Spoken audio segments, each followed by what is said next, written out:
आजकल लोग खूबसूरत और कीमती सूट उस शख्स को इम्प्रेस करने के लिए पहनते हैं जिसके साथ बेलिबास होने की ख्वाहिश हो। हम मोहब्बत तो टूट कर करते हैं मगर एक दूसरे पर एतबार नहीं करते। जभी तो बदगुमानी की हल्की सी तय हमारी मोहब्बत को दीमक की तरह चाट जाती है।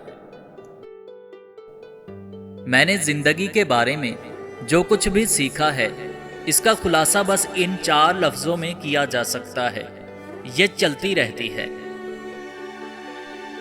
घर में छोटी छोटी बातें तो होती रहती हैं और पुरसकून जिंदगी गुजारने के लिए इन बातों को नज़रअंदाज करना और एक दूसरे को बर्दाश्त करना ही असल रिश्ते निभाना है। जब तुम किसी में ऐब देखो तो उसे अपने अंदर तलाश करो, अगर उसे अपने अंदर पाओ तो उसे निकाल दो। यही हकीकी तबलीग है। जिंदगी कहीं से भी शुरू हो सकती है, लिहाजा किसी भी हाल में नाउमीद मत हो। जिनसे मोहब्बत की जाती है उनकी इज्जत मोहब्बत से भी ज्यादा की जाती है।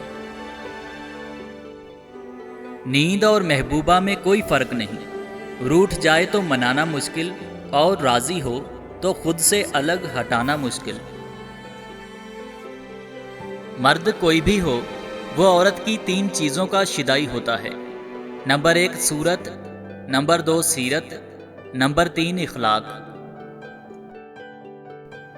किसी के मैसेज को सीन करके जवाब से फिर गुरेज करना ये इस सदी के सभी दुखों से जदीद दुख है। ए अल्लाह पाक, जो सर तेरे सामने झुकता है उसे दुनिया के सामने झुकने से बचा। ए अल्लाह पाक, जो हाथ तेरे सामने फैलते हैं उन्हें बंदों के आगे फैलने से बचा। आमीन सुम आमीन।